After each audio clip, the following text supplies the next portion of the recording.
한 주의 한가운데서 여당, 야당 입장을 당당하게 토론하는 당당토론 시작하겠습니다. 권칠승 더불어민주당 의원, 김희정 국민의힘 의원 함께합니다. 어서 오십시오. 네, 반갑습니다. 반갑습니다. 추우셔서 김희정입니다. 목소리가 조금 어르신 것 같아요. 아니, 여당은 얼 일이 없는데 왜 그러실까? 저희는 요즘 아침마다 규탄대회 가느라고 손도 얼고 마음도 얼고. 네. 따뜻하게 입고 나가셔야 될 것 같습니다. 예. 네. 오늘 아침에 일단 아랍에미리트 정상회담 소식이 들어와서 이거 관련해서 질문을 시작해 보도록 하겠습니다. 아랍에미리트에서 정말 예우를 굉장히 극진하게 했더라고요. 네, 국빈 방문이라서 더 신경을 쓴 것 같은데요. 이 지금 결과 내용을 좀 보면은 특히 7개 분야 방산을 포함해서 협력에 대한 그 합의가 이루어진 것 같습니다. 이번 대통령 순방 외교 어떻게 보고 계신지 권칠승 의원님 먼저 말씀해 주시겠습니까? 네, 이번에 이제 두 정상이 선언문도 발표하고 했죠. 예. 네, 했는데 그 내용을 보면은 우선 특별 전략적 동반자 관계를 네. 더 심화하겠다. 네. 그리고 뭐 100년 동맹이다 이런 이야기도 있고요. 네, 네, 네. 그리고 산업 분야별로 또 좀 구체적인 성과들도 있습니다. 네. 이제 제일 대표적인 게 이제 방산 수주 150억 불 이상 네, 네. 기대한다 이런 내용이 있었는데 예. 특히 그 아랍에미레이트가 방산 관련해서 아주 관심을 많이 보인 게 좀 독특해 보입니다. 예. 특히 이제 과거 이제 아크 부대라든가 네. 또 바라카 원전 이런 것 때문에 UAE하고 한국과의 관계는 네. 나름 이제 다른 중동 국가들에 비해서는 굉장히 긴밀한 관계라고 보고 있지 않습니까? 네, 네. 또 최근에 중동 정세가 굉장히 불안하고 일촉즉발의 상황들이 많고 실제로 많은 또 전쟁들이 뭐 벌어지고 있고 아직까지도 정리가 안 돼 있지 않습니까? 네. 그렇다 보니까 아마 UAE가 이런 그 방산 관련 국방 관련 신경을 많이 쓰는 것으로 보입니다. 그래서 예, 예. 특히 또 한국의 방산 산업, 한국에서 만든 여러 가지 무기 체계들이 좋은 평가를 받고 있기 때문에 이번 계기로 한국 방산 특히 방산 산업에 이 큰 이제 계기가 될 것이라 기대하고 있고요. 또 그 예, 예. 이외에도 뭐 메디칼 관련이라든가 예. 여러 가지 보건 관련도 네. 중동에 진출할 수 있는 네, 네. 그런 좋은 계기가 되었으면 좋겠습니다. 네, 김희정 의원님은 어떻게 보셨습니까? 네, 일단 정상회담에서 MOU 7건 체결한 부분에 대해서는 환영합니다. 좀 전에 권칠승 의원님도 말씀을 하셨고 네. 현장에서 이 대통령도 말씀을 하신 분입니다. 양국 간 협력은 바라카 원전 사업하고 아크 부대로 명확하게 특정 지어진다라고 말씀을 하셨거든요. 네네. 예, 잘 아시겠지만 이 두 가지 사업 다 이명박 대통령 때 이루어낸 성과입니다. 예. 그리고 그때의 신뢰를 기반으로 해서 지금까지 우리나라와 UAE가 이런 좋은 관계를 가지고 있다라는 말씀을 드립니다. 네네. 사실 저 그때 대통령실 대변인이라서 이 현장에 같이 갔었거든요. 아, 대통령님하고. 네. 그래서 네네. 그때의 그 감동이 네. 이제 아직도 느껴집니다.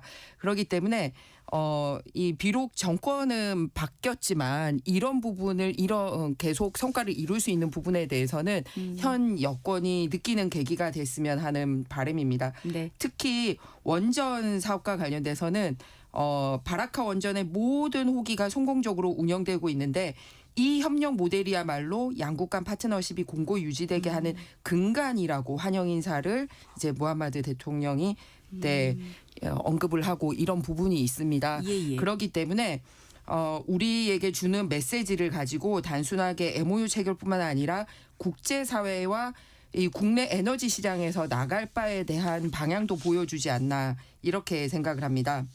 네. 왜 그러냐면요. 네. 올해 예산을 편성할 때 딱 1년 전에 예, 예. 이번에도 언급되고 있는 SMR 예산, 소형 모듈 원자료 연구개발 예산을 네네. 민주당은 감액 예산으로 계속 강조를 해서 저희가 원하는 만큼 들어가지 못했던 바가 있습니다. 네네. 그런데 이번에 굉장히 근간이 된 거에는 이 SMR을 비롯해서 원자력이 근간이 됐기 때문에 네네. 계속해서 원자력은 포기를 하고 이렇게 재생에너지에만 의존하는 국내 에너지 사업 부분에 있어서도 한번 되돌아보는 계기가 되었으면 하는 바람입니다. 네, 알겠습니다. 나중에 원전에 대해서도 한번 토론하는 시간이 있었으면 좋겠습니다. 네, 그 주제도 한번 마련해 보도록 하겠습니다. 네. 네. 지금 대장동 항소 포기에 대한 그 논란, 공방이 계속되고 있는데 검사장들 집단 반발한 검사장들에 대한 평검사 인사 조처 방안을 두고 논란입니다. 지금 두 분의 지검장들이 사의를 표명을 했는데요. 검찰이 계속 줄사태가 있을까요? 없을까요? 어떻게 보십니까? 김희정 의원님 어떻게 보십니까? 일단은 검찰이 줄사퇴를 하느냐 마느냐를 놓고 보는 게 아니라 예. 이렇게 검찰들이 문제 제기를 하는 부분에 대해서 예. 현 여권이 항명이라고 규정한 것부터가 잘못됐고 철회를 해야 된다라고 생각을 합니다. 예. 왜냐하면 항소 포기 그리고 항소 포기로 인한 부당이득 범죄 수익 환수가 사실상 포기가 된 거거든요. 그런 부분에 대해서 외압이 없었다라고 얘기를 하면서 항명이라고 얘기하는 것 자체가 서로 말이 안 맞다라는 거죠. 즉 항소 포기하라고 명령을 한 적은 없다고 얘기를 하면서 그게 잘못됐다고 얘기하는 부분에 대해서는 항명이라고 얘기를 하는 것은 서로 악의가 맞지 않다. 그러면서 왜 모든 담당 검사와 일선의 지검장, 지청장들이 이 내부망의 얘기를 한 거거든요. 두 가지입니다. 결론은 하나는 경위가 어떻게 됐는지 궁금하다. 왜냐하면 이 부분은 지난 사건에 대한 이 사실관계 규명도 되지만 앞으로 검찰이 일을 하는 데 있어서도 과연 옳은 절차인지를 보기 위해서 경위에 대해서 설명해달라는 거 하고요. 예. 그리고 두 번째는 어떤 법리적 근거가 있는지 두 가지에 대한 게 궁금하다. 당사자들에게 설명해달라라고 얘기를 하는 부분인데 그걸 가지고 항명 운운하기 때문에 그거를 철회를 하는 게 더 먼저지 않나라고 생각을 합니다. 그게 되지 않으면 네. 뭐 그만두는 사람도 생길 뿐더러 실제로 앞으로 검찰이 이 범죄 수익을 환수하거나 소위 나쁜 일 하는 사람들 벌 주는 거에 대해서 어떻게 해야 되는지에 대한 근간이 흔들리지 않습니까? 그래서 단순하게 몇 명 그만두고 인사 조치의 문제는 아닌 것 같다라고 생각합니다. 네, 권칠승 의원님 어떻게 보십니까? 뭐 사표를 내는 거는 어제부로 조금 잦아들었죠. 네, 뭐 그렇게 뭐 잦아들 것이라고 봅니다. 근데 네. 이 최근에 이 검찰의 집단 뭐 행동 이런 네. 것들은 대장동 재판이 어떤 성격의 재판인가에 대한 기본적인 인식을 가지고 바라봐야만 이게 오해가 없고 정확하게 이해할 수가 있습니다. 네. 원래 이 대장동 개발은 100% 민간 사업으로 개발될 예정이었습니다. 예. 그렇다가 이게 그때는 이제 이재명 성남시장이 아니었죠.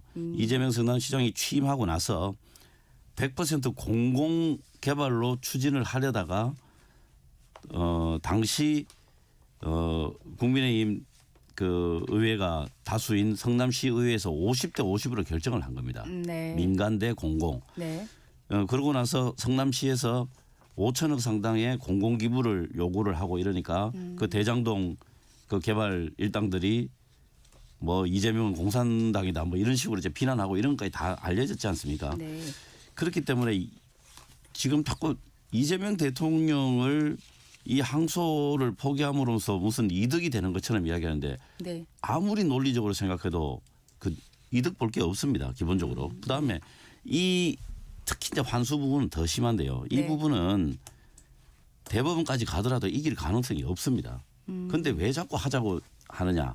이 상태를 그 결정하고 싶지 않은 사람들이 지금 검찰 내에 있다. 저는 이렇게 봅니다. 네. 그러니까 이게 무슨 말이냐면 이게 조작 기소에 의한 재판 이런 측면이 지금 1심 판결에서 이게 확인이 된 거거든요. 네, 네. 그러니까 이걸 받아들이지 못하는 것이죠.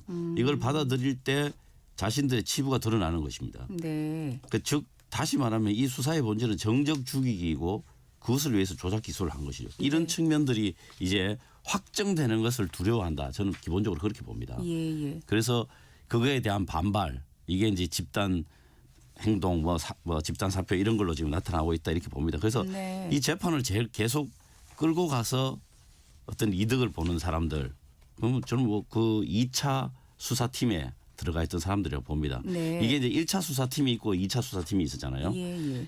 이번 재판 결과는 사실상 1차 수사팀에 손을 들어준 겁니다. 1차 수사팀은 680억 플러스 알파 정도다라고 네. 했고 이번 재판부는 1128억이라고 했는데 이 부분이 윤석열 검찰에서는 이렇게 주장했어요. 7,800억의 부당이득을 주장했어요. 그런데 이게 네. 사실 근거가 검찰에서 주장하는 것밖에 없거든요. 네. 그다음에 이 환수 부분에 대해서 정확하게 봐야 되는 게 죄송합니다. 이 공직자 이해충돌 방지법이 무죄가 났기 때문에 네. 항소를 안 함으로써 다툴 수 없게 돼서 대장동 일당이 7,800억의 부당 그 범죄 수익을 전부 다 가져가게 됐다. 지금 이렇게 주장하고 있거든요. 검찰은. 근데 7,800억이라는 금액 자체도 특정할 수 없을 뿐만 아니라 그게 이제 그 법원의 판단이죠. 뿐만 아니라 공직자 이해충돌 방지법에 대해서는 증거를 배제했고 그다음에 그 비밀 이용 행위가 없었다. 그리고 공소시효가 이미 지났다 해서 이거는 대법을 가도 이길 수가 없는 겁니다. 그러니까 이런 측면에서 왜 이렇게 명확하게 판단이 났는데도 불구하고 왜 자꾸 항명을 하고 집단 행동을 하고 하는가. 그 이면을 볼 필요가 있다. 그 이면은 바로 이 정적 죽이기 수사 본질을 가리기 위한 네. 또 자신들의 어떤 방어 수단에서 하는 것이다. 저는 네네. 그렇게 봅니다. 네. 김희정 의원님 지금 이제 사건의 본질 부분을 지금 얘기를 하셨는데요. 이 부분에 대해서 반론 있으시면 해주시죠. 네, 대규모 개발 비리죠. 예, 그래서 대규모 개발 비리를 통해서 민간 업자들은 7,800억대의 부당 이득을 가져가고 공공인 성남시 도시개발은 4,800억대의 손해를 본 사건입니다. 그리고 명확하게 당군 이래 최대 치적이라고 당시 이재명 성남시장이 본인 입으로 자랑했던 것입니다. 그런데 먼저 뭐 대통령이 이득이 볼 거 없다라고 얘기를 하는데 이득 볼 거 없는데 왜 멈춥니까? 왜 그러냐면요. 검찰이 항소를 안 해도 재판이 열립니다. 네. 왜냐하면 네. 이 범죄자들이 항소를 했으니까. 네네네. 그런데 어차피 재판이 열리면은 검찰은 이 부당이득을 환수하기 위한 주장과 증거를 내밀어야 되고요. 검찰이 항소를 했으면. 예. 그러면은 이제 피해자 피고인들은 그러지 않다라는 거를 방어하는 재판을 해야 되잖아요. 네네. 근데 어차피 재판이 열리는데 검찰 항소 포기를 함으로써 범죄자들에게 벌 줄 수 있는 검찰 쪽 주장은 못하는 재판이고 네. 자기들한테 유리한 말만 하게 되는 재판이 열리게 되는 겁니다. 어차피 국가가 재판을 열게 됐는데 예. 그러니까 누가 이득을 보는 거죠? 범죄자들이 이득을 보는 겁니다. 그리고 두 번째는 이 재판 끝까지 끌고 가면은 이득은 2차 수사팀이 본다고 얘기를 했는데 지금 같은 재판을 끌고 가면 그렇게 되는 거죠. 왜냐? 검찰은 항소를 안 했기 때문에 검찰 쪽은 얘기를 못 하고 피해자들 피고인들의 범죄자들의 변호사만 하게 되니까 그런 거예요. 그렇기 때문에 그런데 그냥 원래대로 항소를 했으면은 네. 1차 재판에서는 이 징역과 관련된 중형은 받아냈잖아요. 그러죠. 예. 그러면 2심에 가서는 재산과 관련된 게 집중해서 받아낼 수가 있는 겁니다. 그거를 차단했어요. 그러니까 왜 온 국가가 나서서 권력이 나서서 이 범죄 피해자들을 감싸려고 그러죠? 다음으로 조작 기소라고 얘기를 했는데 조작 기소면 이 사람들이 왜 다 중형의 징역형 받고 1심에서 법정 구속이 됩니까? 그럼 조작 기소됐으면 다 풀려났어야죠. 그런데 이들은 징역형에 대해서는 결정이 됐지만 국가가 환수하는 돈의 액수에 대해서는 다툼의 여지가 있기 때문에 그런데 징역형은 사실 권력을 가지고 있으니까 대법원까지 갖고 나면 뭐 사면이니 복권이니 할 수가 있으니까 본인들이 편한 거예요. 그런데 돈을 부분에 대해서는 국민들의 직접적인 재산과 연결돼 있거든요. 그러니까 무슨 재판 안 가면 검찰이 이익 본다? 근데 왜 안 가게 했는데 검찰은 반항을 하죠? 그러니까 앞뒤 말이 안 맞는 얘기를 하고 있는 겁니다. 마지막으로 네. 이해충돌법과 관련돼서 말씀을 하셨는데 네네. 이 부분 때문에라도 대법원까지 가야 되는 겁니다. 왜냐하면 우리나라에 예. 이해충돌과 관련돼서 이해충돌이 생기는 기점을 이 부당한 계약이 이루어지는 시점으로 볼 것인지 예. 아니면 그 계약의 효력이 끝까지 미치거나 공사가 이루어지는 시점으로 볼 것인지에 대한 명확한 판례나 법 규정이 없습니다. 그런데 이 검찰은 이 계약의 효력이 실제로 공사가 이루어지는 내내도 이해충돌이 있기 때문에 아직까지 공소시효가 만료가 안 됐다. 그래서 그걸로 인해서 돈을 가지고 올 수 있다라고 주장을 한 거고 1심 재판부는 계약을 맺는 순간에 이해충돌을 판단을 해야 되는데 계약을 맺었던 순간은 벌써 이제 2014년 이러니까 공소시효가 만료가 됐다라고 얘기를 한 거예요. 네. 그러니까 이런 거는 현재 앞으로도 이해충돌과 관련돼서 정확하게 해두기 위해서 대법원 판례를 만들어줄 필요가 있는 겁니다. 근데 알겠습니다. 이걸 원천적으로 차단을 해버렸잖아요. 네. 예. 자, 권 의원님. 그게 공소시효가 지났다라고 하는 것은 상당히 부차적인 이유였습니다. 그 판결문 내용에 보면요. 예. 그래서 이해충돌 방지법 위반 판단을 할 때 이렇게 그 판단하기도 앞서 가지고 이렇게 이야기를 했어요. 판결문에 피고인들의 반대 신문권 보장은 물론 변호인 참여도 이루어지지 못한 상황에서 작성된 조서라고 네. 해서 증거에서 아예 배제를 했습니다. 그러고 이제 계속 이제 판단을 이어가는 것이죠. 이 비밀 이용 행위 이게 이제 이해충돌 방지법 위반 혐의라고 하는 거를 이제 서포트하는 강력한 그 증거에는 주장이었는데 네. 비밀 이용 행위 자체가 없었다고 또 이야기를 하고 있어요. 판결문이. 그리고 또 부차적으로 비밀을 이용했다 하더라도 이거는 공소시효가 지났다라고 이야기를 하고 있기 때문에 이 부분은 그 뭐 다툼의 여지가 뭐 없다고 봐야 하지 않겠습니까? 이 정도 뭐 재판부가 이 정도로 명확하게 이야기를 했으면 이 부분에 대해서는 수용을 할 수밖에 없다고 봅니다. 네. 자, 자, 좀 이해가 안 되는 게 예, 예.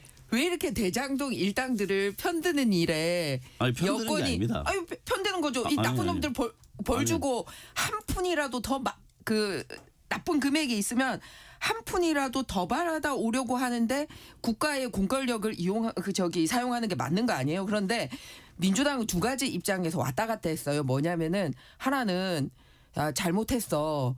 그런데 형사재판이 아니라 민사재판 통해서 찾아가. 이 주장을 하는 쪽이 한쪽이 있고요. 그럼 그 주장도 말이 안 되는 게 국가가 할 수 있는 일을 굳이 안 하면서 야, 니들끼리 변호사 사가지고 인지대 사고 해가지고 돈 들여서 찾아가 이 얘기를 하는 거잖아요. 그래서 그것도 말이 안 맞고 두 번째는 해봐야 실익이 없어라고 얘기하는 쪽은 뭐냐면은 자꾸 이들의 범죄 수익 계산을 줄여서 얘기해 주려고 그래요. 근데 왜냐면 가져간 수익은 명확한데 뭐를 범죄 수익으로 보고 뭐를 정당한 수익으로 보느냐에 그 차이가 있는 거거든요. 근데 대장동 일당들이 돈 벌어간 건 사실이잖아요. 그죠? 그런데 그들의 수익을 정당한 수익으로 자꾸 인정해 주는 쪽으로 얘기를 하고 있는 거예요. 그게 좀 납득하기가 힘듭니다. 아니요. 저는 뭐 대장동 일당들 얼굴 한번 본 적도 없어요. 전부 다. 그런데 제가 편들 이유가 전혀 없습니다. 그러니까 편들지 마십시오. 아니, 편 안 들어요. 그런데 이 대장동 수사 자체가 처음에 1차 수사팀들이 680억 플러스 알파였어요. 그 배임 금액이. 그런데 이게 윤석열 정부 들어와 가지고 갑자기 8배로 늘어났어요. 한 5천억으로 그 배임 금액만 네네. 5천억으로 늘어났거든요. 이게 뭐냐면 이재명 당시 당대표를 죽이기 위한 수사였다는 거. 이게 다 아는 거 아닌가요? 이 모든 정황들이 그렇게 흘러가는데 그런 부분 검찰의 주장만 있어요. 7,800억이라는 게. 그런데 그런 주장 하나를 가지고 계속 정치 공세를 하고 그게 사실인 걸로 상정을 하고 뒤에 이야기를 하면은 이게 사실과 다른 이야기를 하게 되는 거잖아요. 네네. 그 판결이 났으므로 네. 판결에 근거를 해서 이게 사실 부분이 어떤 부분인지를 이야기하는 것 이게 정당한 토론이 아닌가 싶어요. 네. 간단하게 설명드릴게요. 7,800억. 아파트 수익금과 그다음에 성남도시개발공사가 가졌던 그 용지 즉 부동산의 수익금하고 거기서 나온 이득 모두를 다 잡느냐 그게 아니라 땅값만 보느냐 아파트를 보느냐에 따라서 계산이 달라지고 있습니다. 그런데 그냥 이런 아무 근거 없이 7,800억을 얘기한 게 아니에요. 더군다나 이 추가 이익 환수 부분에 대해서는 원래는 성남시가 다 환수하기로 돼 있다가 마지막에 이 그러니까 대장동 일당들이 이 환수 하는 부분 그러니까 추가 이익 환수 부분을 없애버린 부분이 있지 않습니까? 그래서 이런 부분에 대한 부분이 법리적으로 다를 부분이지 이들이 돈을 얼마만큼 걷어갔고 그래서 성남시가 손해를 봤다라는 부분은 명확하게 나와 있는 부분입니다. 알겠습니다. 네. 네. 두 분 얘기가 굉장히 그 관점에 이 큰 차이가 나고 또 말씀하시는 설명에서도 큰 차이가 나기 때문에 사실 들으시는 청취자분들이 다 국정조사 이래서 또 필요하겠다라는 생각이 맞습니다. 거듭 드실 것 같습니다. 맞습니다. 네, 예, 맞습니다. 맞습니다. 꼭 필요합니다. 네. 뭐 저도 이 사건의 내막을 다 알지 못할 것 아닙니까? 네. 그런데 이 뭐 국정조사든 뭐가 됐든 예. 한번 속 시원하게 다 뭐 국민들 앞에 네. 공개했으면 좋겠습니다. 알겠습니다. 그 국정조사 관련돼서요. 네. 민주당이 합의하는 것 같이 하면서 사실은 트집을 잡고 있거든요. 네. 중요한 부분이 뭐냐면 국정조사는 국정조사를 할 만한 사람에게 맡겨야 되지 않습니까? 근데 민주당은 현재 법사위원들이 하자고 얘기를 하고 있어요. 네. 근데 현재 법사위원회는 대장동 변호사가 법사위원으로 버젓이 앉아 있습니다. 그러니까 다 그런 사람들 제외하고 국정조사위원회를 구성을 해야 되는데 지금도 막 온 여권이 나서서 대장동 변호 일을 변호사뿐만 아니라 막 하고 있고 대통령실 민정수석실에도 대장동 변호사들이 앉아 있고 법제처장도 앉아 있고 국회의원들도 5명이나 앉아 있는데 국정조사까지도 대종당 변호사가 국정조사위원으로 들어가자고 얘기를 하는 거는 국정조사에 대한 의지가 없는 걸로 보여진다는 거죠. 권 의원님. 네. 그 대장동 변호사라는 게 대장동 일당이 있고 대장동 사건이라고 불리고 있기는 하지만 그 이재명 성남시장 당시 성남시장일 때 일 그러니까 이재명 지금 대통령을 변호하는 사람들이 있고 그런 거죠. 네. 그렇기 때문에 그거를 섞어서 이야기하시면 안 되죠. 저희들은 이 1차 수사팀에서 2차 수사팀으로 넘어와서 이 사건이 본질, 그 몸통에 대한 규정이 완전히 바뀌었다고 생각합니다. 네. 그거를 이제 조작이라고 보는 것이죠. 네. 그렇기 때문에 대장동 변호사라고 해서 그냥 그 지금 그 김만배를 위시한 그 대장동 그 범죄 수익을 가져간 그 일당들의 변호사인 것처럼 이야기하시면 안 되는 거죠. 예, 그래서 그건 사실과 이름을 비슷하게 붙여놔서 그 들으시는 분들이 청취자분들이 헷갈리실 수가 있는데 그 부분은 분명히 구별을 해 주셔야 됩니다. 명확하게 법사위원 중에 김용 변호사도 있습니다. 김용을 변호한 변호사도 예, 있습니다. 알겠습니다. 네. 자, 대장동 얘기는 여기까지 하죠. 저희가 20분 넘게 썼거든요. 네. 이것도 아마 두 분 입장이 크게 다르실 것 같습니다. 헌법 존중, 정부혁신 TF. 어제 운영위에서도 이걸 갖고 격돌을 했는데 지금 정부가 49개 전체 중앙행정기관 대상으로 해서 추진을 하는데 어제 보니까 경찰에서는 조사단장이 내정됐다는 소식도 이제 보도가 나왔습니다.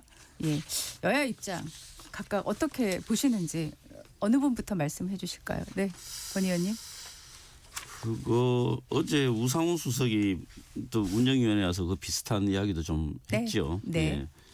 예. 뭐 그거를 보면 지금 대통령실 또 정부 측에 좀 솔직한 고문이 들어있다고 저는 생각을 합니다. 예. 근데 그 발언을 조금 인용을 할까 합니다. 예, 예. 뭐 내란에 참여한 사람이 있다면 승진시키기가 어렵지 않겠느냐 이런 취지. 또 예. 그다음에 이 시점에 조사하지 않으면 내년 인사에 반영할 수 있는 방법이 없다. 그래서 불가피한 시점이다라는 네네. 것. 그다음에 대상자는 소수에 국한될 것이다.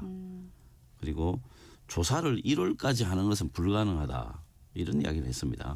그래서 이 내용 발언 내용을 이제 종합해 보면 불가피한 측면이 있고 그리고 최소한의 인원을 대상으로 하겠다. 그리고 조사 기간도 최단기간으로 하겠다라고 하는 의지를 가지고 있다고 보고 그런 기조에서 네. 뭐 TF 운영될 것이라고 보고 있습니다. 그래서 공직 사회에 불필요한 어떤 뭐 긴장이라든가 뭐 그런 것까지는 걱정을 안 하셔도 될 것이라고 봅니다. 네, 김희정 의원님 어떻게 보신가요? 이미 불필요한 일을 하고 있는 것 같은데요. 정부기관 49개 기관에 총 500여 명의 소위 계엄에 가담한 사람들이 있는지 색출하겠다라는 거잖아요. 그런데 49개 기관이 예를 들어서 정말 무슨 검경, 군 이런 데가 아니라 예를 들면 이런 거예요. 산림청, 기상청 이런 것까지 다 조사하겠다라는 겁니다. 공직사회 전반에. 그러면서 콕 찍어서 얘기를 한 게 뭐냐면은 이제 휴대폰 들여다보겠다라고 한 부분이거든요. 헌법에는 인신과 관련된 거나 물건과 관련된 부분에 있어서 이 압수하거나 할 때는 별도의 영장을 치도록 되어 있습니다. 그런데 영장 없이 볼 수 없는 휴대폰을 자의적으로 내라고 얘기할 거다라고 얘기를 하면서 사실은 500명씩이나 만들어서 내라고 하고 있는 거잖아요. 그리고 두 번째는 헌법에 또 통신비밀보호법이 버젓이 되어 있습니다. 그래서 어제 그 우상호 실장에게 물었던 질문 중에 하나가 네. 이렇게 TF를 만들어서 할 수 있는 법적 규정이 뭐냐라고 네. 얘기를 했을 때 예. 법적 규정이 있다라고 답을 하지 못했습니다. 즉 헌법도 위반할 뿐더러 현행법에 없는 짓을 하고 있다라는 게 어제 국회에서 드러났다라는 부분입니다. 특히 휴대폰과 관련돼서는 2014년에 이재명 대통령이 청소년 수련관 여기서 이제 특강을 했던 장면에 아주 길게 얘기한 장면이 나옵니다.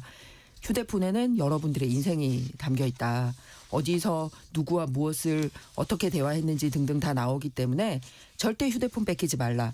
그리고 특히 수사기관에는 휴대폰을 뺏겨서는 안 된다라고 아주 길게 신신당부를 한 장면이 나오거든요. 네. 근데 지금은 본인이 그걸 뺏겠다라고 얘기를 하고 있는 거잖아요. 그러면은 인생을 들여다보고 언제 어디서 무슨 짓을 했는지 보려고 그러는 겁니까? 그러니까 맞지 않다라는 거죠. 그리고 이름도 맞지 않는 게 뭐냐면 그 TF 이름을 뭘 했죠? 헌법 존중이라고 그랬죠. 그런데 방금 제가 말씀드렸듯이 통신비밀보호법이나 영장주의와 관련된 헌법을 파괴하고 있는 겁니다. 이 공무원 사찰이라고 보여집니다. 지난번에 재판중지법을 헌법 그때는 뭐라고 헌법 수호라고 얘기를 했다가 하루 만에 그만뒀었잖아요. 헌법 수호라고 얘기했는데 하루 만에 번복했었거든요. 근데 이번에는 공무원 사찰을 헌법 존중으로 또 얘기를 해요. 그러면서 법에는 없고 헌법을 위반하고 있습니다. 알겠습니다. 근데 이제 뭐 휴대폰 네. 문제는 네. 사실 그 굉장히 민감하죠. 예. 저는 뭐 강제로 휴대폰을 제출해라 이럴 뭐 그럴 일은 전혀 없고 과거에도 없었습니다. 그렇게는 하지 않았습니다. 뭐 저 김희정 의원님도 청와대 계셨고 저도 뭐 청와대에서 근무하고 옛날에 뭐 민정비서관실에도 있었는데 간혹 이제 그런 조사를 할 때가 있습니다. 예. 그러면 이제 자의적으로 하는 것이고 뭐 강제로 무슨 뭐 압수수색 하듯이 강제로 한다든가 이런 일은 뭐 절대 없을 것이라 보고 네. 다만 이제 업무용 휴대폰에 대해서는 할 수 있다라고 하는 이야기를 뭐 제가 규정까지는 찾아보지 않았지만 예. 업무용 휴대폰에 대해서는 할 수 있는 것으로 안다 이렇게 어제 우상호 수석이 그런 발언을 네. 했기 때문에 네네. 그런 부분에 있어서 좀 굉장히 조심스럽게 할 것이라고 봅니다. 네. 네, 알겠습니다. 업무용 휴대폰 가지고 가고요. 개인에 대해서는 안 내는 것 자체를 너 가담 행위로 볼 거야라는 분위기로 끌고 갈 거라는 거죠. 그건 이제 그래서 소설이죠. 안 날 수 없게 이런 분위기를 가져간다는 거고요. 실제로 이 엄한 공무원 75만 명에 대한 조사를 하기에 앞서서 고위공직자 중에 먼저 조사를 받아야 될 사람들이 있습니다. 계엄과 관련돼서 대한민국에서 가장 먼저 얘기를 했었던 분 김민석 총리. 그 도대체 누구한테 이 얘기를 들었고 이거를 막기 위해서 무슨 노력을 구체적으로 했는지 그냥 막 말로 떠드는 거 이외에 그런 거를 김민석 총리는 밝혀야 되고요. 그다음에 당시 국무회의에 참석했던 송미령 장관 이런 분들은 어떻게 판단할 겁니까? 그러니까 이렇게 고위공직자들에 대한 판단도 안 끝내놓고서 일선 공무원 75만 명들을 이렇게 사찰하겠다? 누가 따르겠습니까? 알겠습니다. 당당 토론 함께 하고 계시고요. 잠시 후에 토론 이어가도록 하겠습니다.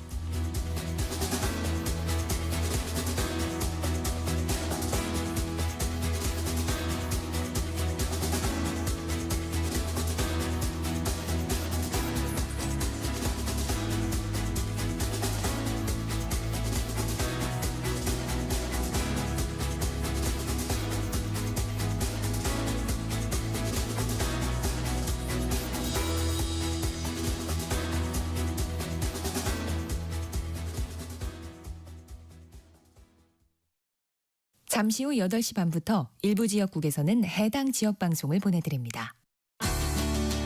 워렌 버핏은 가치 투자, 필립 피셔는 성장주 투자, 피터 린치는 장기 투자. 방법은 달라도 목표는 하나. 성기영의 경제쇼가 성공의 길로 안내합니다. 깊이 있게, 명쾌하게, 지금 이 시대 경제에 관한 모든 것을 알려드립니다. 평일 오후 4시 5분 성기영의 경제쇼와 함께하십시오.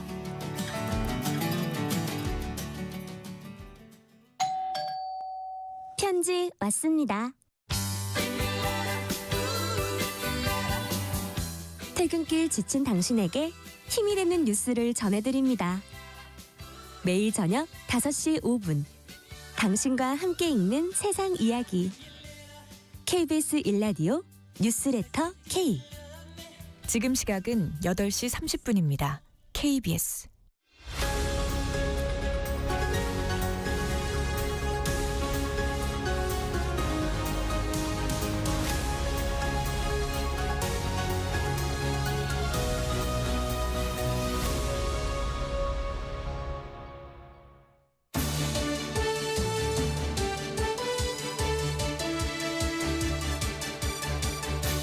강당 토론 권칠승 더불어민주당 의원, 김희정 국민의힘 의원과 계속 이야기 나눠보겠습니다. 자, 2부 질문으로는 첫 질문을 이거로 준비해봤습니다. 어제 국회 운영위에서 정부 부동산 정책에 대한 질의 가운데 김용범 정책실장이 딸의 전세 관련을 지적한 김은혜 국민의힘 의원을 향해 격하게 반발하는 상황이 나왔는데요. 자, 이거 어떻게 보셨습니까? 저부터 할까요? 네. 네. 일단 이제 정부위원이 특히 이제 대통령실에서 국회 출석한 정부위원이 이제 어제 정도의 태도를 보이는 경우는 굉장히 이례적이죠. 예. 그래서 뭐 태도 자체는 잘못됐다고 생각하고 네. 또 그 부분에 대해서 또 본인이 송구하다는 이야기를 했기 때문에 네네. 이제 뭐 넘어갈 수는 있지만 일단 뭐 그 부분에 대해서 질책을 받는 것은 당연하다고 생각합니다. 그리고 예. 또 옆에서 우상호 수석이 또 적극 제지하는 모습도 있었고 뭐 뒷좌석에 있던 김병욱 저 비서관까지 나와서 그냥 말리는 그런 모습이었는데 네. 아무래도 이제 그 두 분은 국회의원 생활을 오래 했기 때문에 이제 조금 더 이제 이성적으로 대응을 했다가 보고 순간적으로 조금 이제 좀 우리가 흔히 잘 듣는 경로를 했던데 네. 근데 사실 이제 원인 제공은 김은혜 의원이 했죠. 지금 그 자리가 현안 뭐 질의를 하거나 혹은 정부위원 인사청문회 자리가 아니잖아요. 그래서 전혀 시간과 장소에 맞지 않은 질문을 했기 때문에 그 매우 부적절한 질의였다고 생각합니다. 그래서 뭐 상호 상성 관계를 좀 했는데 앞으로 국회에서 이런 모습은 보이지 않도록 해야 된다고 보고요. 단지 이제 그런 식의 질문을 하는 거는 이게 전형적인 정치 공세입니다. 그렇기 때문에 그런 부분들은 좀 자제하는 게 국회의원들 입장에서도 자제하는 게 맞다고 생각합니다. 네. 김 의원님. 어제 적절한 질문을 했습니다. 왜냐하면 그 예산과 관련된 국회 논의였고요. 김은혜 의원은 저하고 같이 국토교통위원회도 소속이 돼 있고 네. 그러다 보니 이 부동산 정책과 관련된 예산 부분에 있어서 이 정책 대출 부분이 3조 7천억 원이나 깎여서 왔거든요. 근데 이제 국토교통부 장관만 관여를 하는 게 아니라 이런 부분은 이제 금융위원회라든지 특히 청와대 정책실장 어제 화를 낸 김용범 정책실장 주도하에 이렇게 이루어진 거기 때문에 그 방향에 대한 얘기를 한 거였습니다. 무슨 말이냐면 정책 대출에 있어서 전세자금 대출 부분 등 해서 3조 7천억 원이나 깎았어요. 그런데 이제 임대주택 비용만 늘렸거든요. 그래서 뭘 얘기를 했냐면 따님 있지 않냐. 따님이 이렇게 그 전세 살지 않고 임대주택 들어가서 살면 좋겠냐라고 이제 본인의 딸로 치환해서 생각해 볼 수 있게 그런 질문을 한 거예요. 근데 딸이라는 단어만 나오자 막 부르르 떨면서 막 화를 낸 거예요.